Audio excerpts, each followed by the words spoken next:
नमस्कार मित्रांनो. आज आपणास कृत्रिम बुद्धिमत्ता आणि लोकप्रशासन या तिसऱ्या घटकाच्या संबंधी माहिती अभ्यास करायची आहे. कृत्रिम बुद्धिमत्ता आणि लोकप्रशासन या तिसऱ्या आठवड्यामध्ये या कोर्सच्या संदर्भात तिसरा जो घटक आहे त्यामध्ये कृत्रिम बुद्धिमत्तेचे प्रकार, कार्यपद्धती, machine learning, deep learning, NLP किंवा त्या संबंधी असणारे जे काही प्रकार आहेत, निर्णय आहेत, ते आपल्याला या घटकामध्ये अभ्यासायचे. कृत्रिम बुद्धिमत्ता आणि लोकप्रशासनाचा तिसरा घटक अभ्यास करत असताना यामध्ये कृत्रिम बुद्धिमत्ता ही प्रामुख्याने क्षमतांच्या आधारावर कृत्रिम बुद्धिमत्तेचे किंवा आर्टिफिशियल इंटेलिजन्सचे आपल्याला प्रकार 3 प्रामुख्याने सांगता येऊ शकतात. यामध्ये जो पहिला प्रकार आहे तो म्हणजे नॅरो आर्टिफिशियल इंटेलिजन्स किंवा त्याला आपण संकीर्ण बुद्धिमत्ता, कृत्रिम बुद्धिमत्ता या नावाने संबोधित करू शकतो. संकीर्ण कृत्रिम बुद्धिमत्ता विशिष्ट काम किंवा मर्यादित कामांच्या गटासाठी डिझाईन व प्रशिक्षण दिली जाते. या प्रणाली फक्त ठराविक उद्दिष्ट साध्य करण्यासाठी तयार केल्या जातात. त्या आपले दिलेले काम उत्तम प्रकारे करतात, पण त्यांना इतर वेगवेगळ्या प्रकारच्या कामावर सामान्यीकरण करण्याची क्षमता नसते.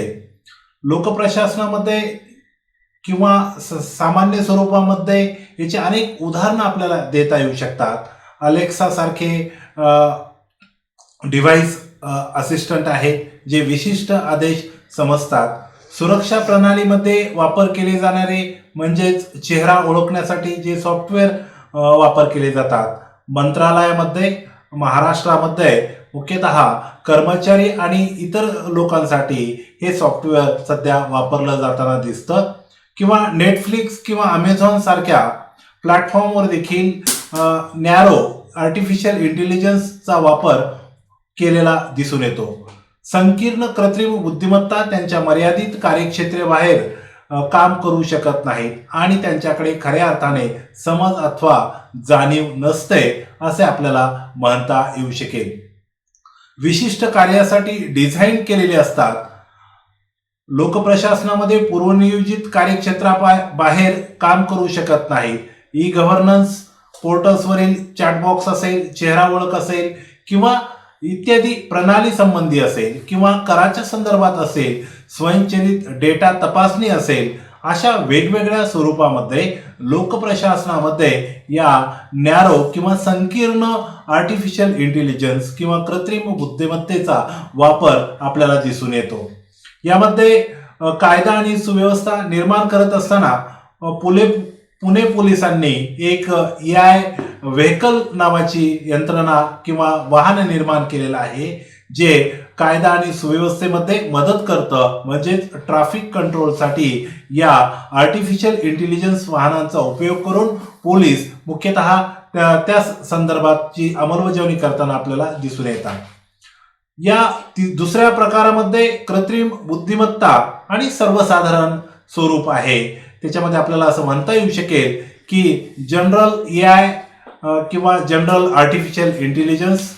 यामध्ये सर्वसाधारण कृत्रिम बुद्धिमत्ता म्हणजे अशी प्रणाली जी मानवी बुद्धीप्रमाणे काम करते, विविध कामे करण्याची क्षमता बाळगते. अशा प्रणाली विविध परिस्थितीत शिकून, जुळून घेऊन काम करू शकतात. याला आपल्याला सर्वसाधारण कृत्रिम बुद्धिमत्ता किंवा जनरल आर्टिफिशियल इंटेलिजन्स असं आपल्याला म्हणता येऊ शकेल.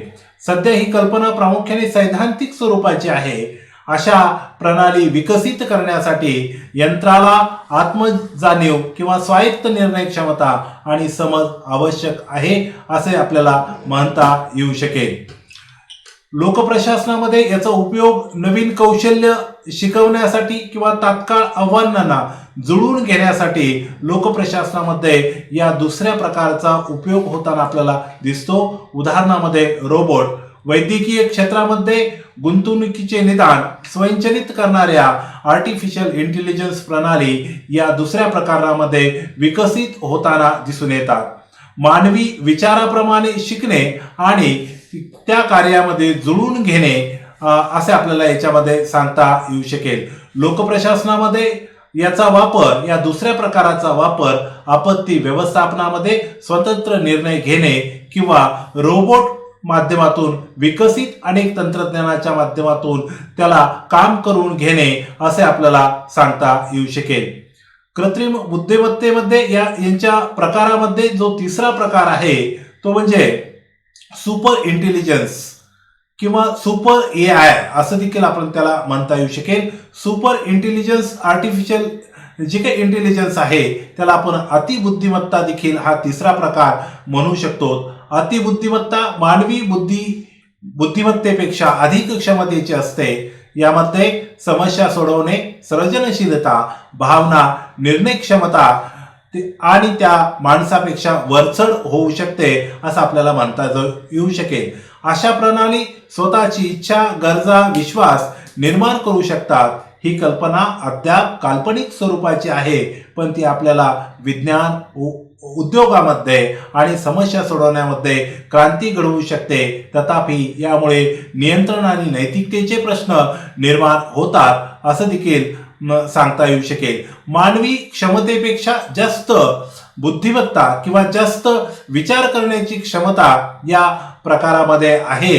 स्वतःच्या भावना, उद्दिष्टे आणि धोरणे विकसित करणे सध्या काल्पनिक हा भाग म्हणून ओळखला जातो. भविष्यामध्ये धोरण आखणी असेल, आंतरराष्ट्रीय करार किंवा मोठ्या पातळीवरील जी संकट आहेत यामध्ये आपत्ती व्यवस्थापन असेल, ती नैसर्गिक आपत्ती असेल किंवा मानवनिर्मित आपत्ती असेल, यामध्ये आपल्याला या सुपर AI ची भूमिका आपल्याला भविष्यात दिसून येऊ शकते.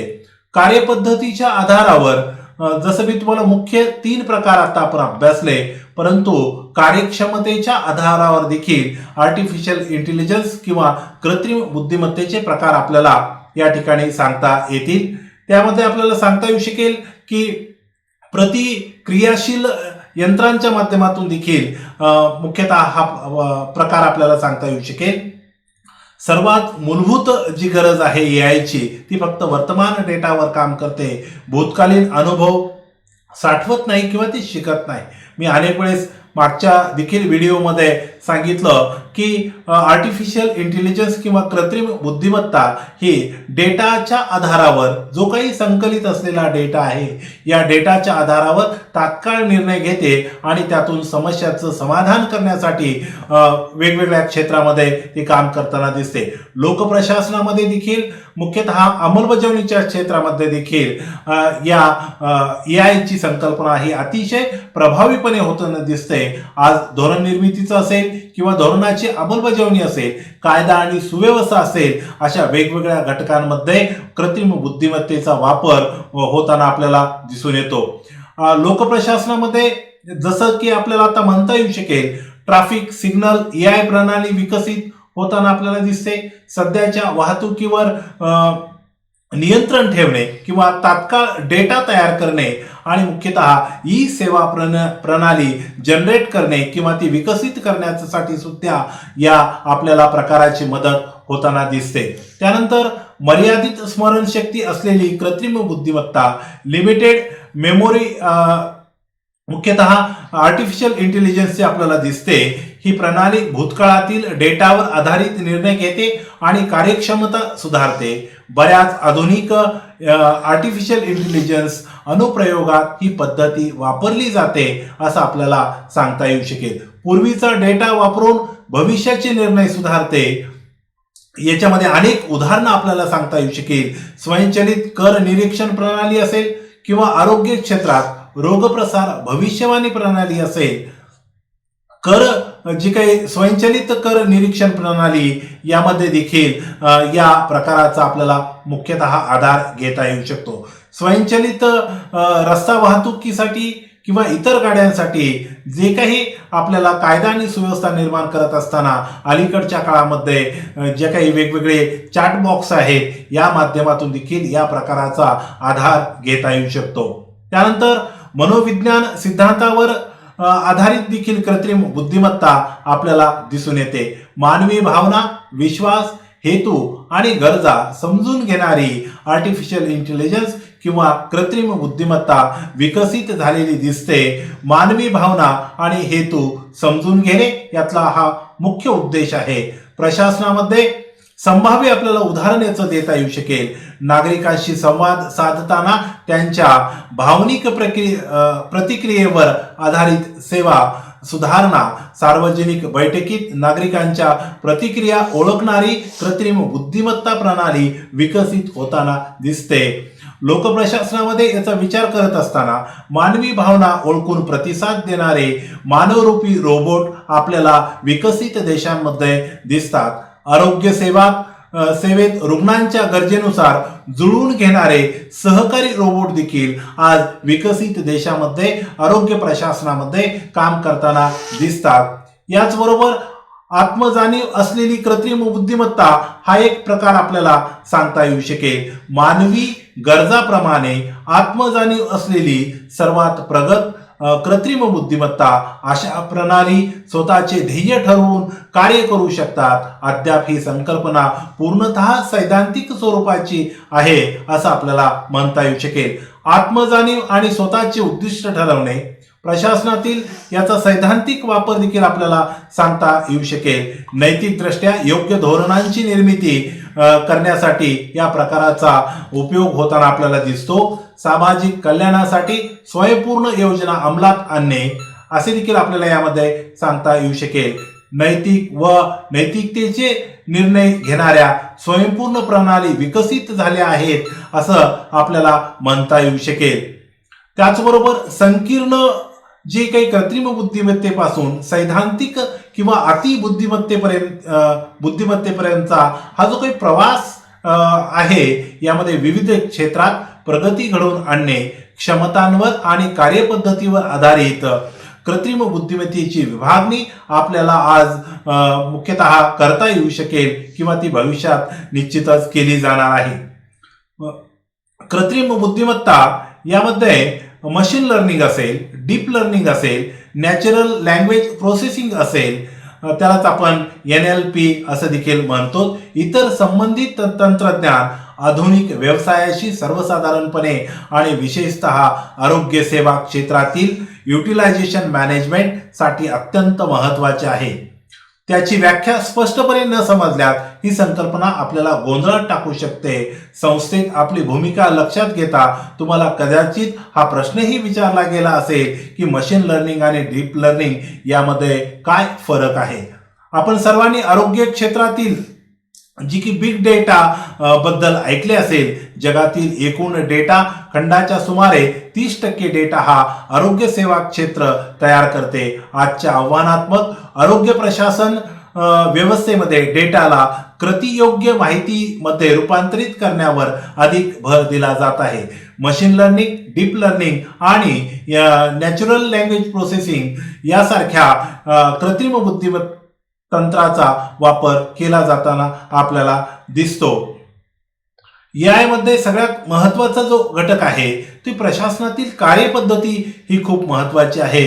डेटा संकलन करणे आणि त्याचे विश्लेषण केले जाते. प्रशासनात मोठ्या प्रमाणावर डेटा हा जमा करून त्याचे मुख्यतः विश्लेषण केले जाते. आपल्याला उदाहरण सांगायचं झालं तर जनगणनेच्या संदर्भातचा डेटा असेल, पायाभूत सुविधा प्रकल्पांचा डेटा असेल, लोकप्रशासनामध्ये धोरणाची निर्मिती करणारी यंत्रणा आणि धोरणाची अंमलबजावणी करणारी यंत्रणा या जरी वेगवेगळ्या यंत्रणा असल्या त्यामध्ये धोरण निर्मिती प्रक्रियेमध्ये देखील मुख्यतः जी काही शासकीय कर्मचारी आहेत यांची भूमिका महत्वाची असते. कारण आपण चांगल्या प्रकारचे धोरण केव्हा निर्माण करू शकतो, जोपर्यंत आपल्याला अचूक पद्धतीचा डेटा आपण जमा करत नाही तोपर्यंत आपल्याला कार्यक्षम असं धोरण किंवा कायदा तयार करता येत नाही. ई गव्हर्नन्स पोर्टल्सवर तक्रार निवारण यंत्रणा आज आपल्याला दिसून येते. त्यामध्ये परवानगी देणे किंवा सबसिडी वितरित करणे, जसं आपल्याला सांगता येऊ शकेल उदाहरणामध्ये महात्मा गांधी राष्ट्रीय ग्रामीण रोजगार हमी योजना यामध्ये पेमेंट प्रक्रिया ट्रॅकिंग संदर्भातची देखील AI ची भूमिका ही महत्वाची आहे. त्याचबरोबर प्रशासनात पारदर्शकता आणि भ्रष्टाचार नियंत्रणावर देखील AI ची भूमिका महत्वाची आहे. संसाधन व्यवस्थापनामध्ये पाणी असेल, वीज असेल, सार्वजनिक परिवहन असेल यामध्ये देखील मुख्यतः आर्टिफिशियल इंटेलिजन्स यांची भूमिका महत्वाची दिसून येते.